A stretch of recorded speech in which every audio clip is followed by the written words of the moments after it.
ሰላም ክቡራትና ክቡራት ውድ የቻናላችን ተከታታዮች እንደምቆያችሁልን የዛሬውን የምሳሌ ክፍል እንደተመለከታችሁት ቆንጆ አሪፍ ምርጥና ሳቢ እንደነበር አንጠራጠርም።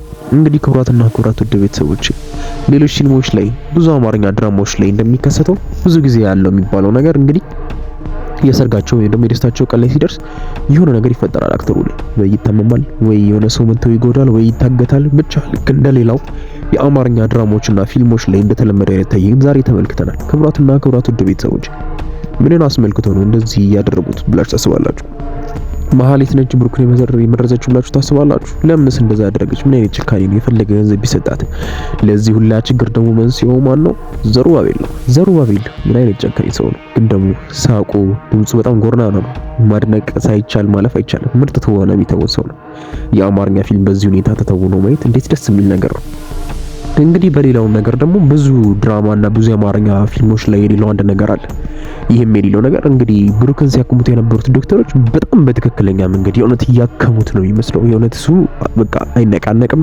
ሁሉ ነገር ምርጥ ነው። ዶክተሮቹ 1 2 3 እያሉ ኦክሲጅን ሲሰጡት፣ አየር ሲሰጡት፣ ግሉኮስ ምናምን ሲያደርጉለት ሁሉ ነገር ሙከራቸውን ለኛ ማሳየታቸው ምን ያህል ለዚህ ድራማ በጥንቃቄና በጥበብ ይህንን ድራማ እየሰሩት እንዳሉ እንግዲህ ለኛ ማረጋገጫ ሰጥተናልና ውድ ቤተሰቦቼ ምን ታስባላችሁ? የብሩክ ገዳይ ትያዝ ይሆን? እነ መድብልስ ዘሩባቤልን ይበቀሉት ይሆን? ምን ታስባላችሁ? ብሩክ ዶኖና ይሆንስ ወይንስ ደግሞ ልክ ዶክተሯ እንዳለችው ከሶስቱ አንዱ እክል ይፈጥርበት ይሆን? ወይንስ ደግሞ እስከ መጨረሻው ሊያጡት ይችላል ይሆን?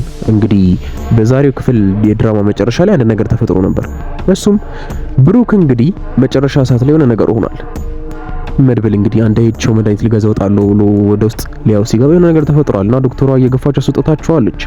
እንግዲህ ውድ ቤተሰቦች እስቲ ምንም እንዳይሆን ብንጸልይለት መልካም ይመስላችሁ። ምክንያቱም የሆነ ነገር ከሆነ ብሩክ ትንሽ ድራማው የሚያስጠላ ይመስለኛል። ምክንያቱም ምሳሌ ራሱ ምን ያህል እንዳዘነች ተመልክተናል።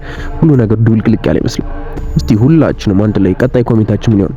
እኔ ግን ብሩክ በእርግጠኝነት ድኖ ወዲያ ወደ ድራማው የሚመለስ ይመስለኛል። ቶሎ የሚነቃም ከሶስቱ በሽታዎቹ ለነጻ ሆኖ ዶክተሮቹን ተአምራዊ ነገር እንደሚፈጠር እርግጠኛ ነኝ። ምክንያቱም ብሩክ በጣም ጠንካራ ነው። እስቲ በእኔ ሐሳብ የምትማሙ ቤተሰቦች ይህንን ቪዲዮ ላይክ አድርጉ። ምሳሌ ክፍል 173 ሲለቀቅ በዚህ በቻናላችን በኢትዮጵያ ሚዲያ ስለምንለቅላችሁ ይህንን ቻናል ሰብስክራይብ በማድረግ ቤተሰብ መሆናችሁን በፍጹም እንዳትረሱ። እናመሰግናለን።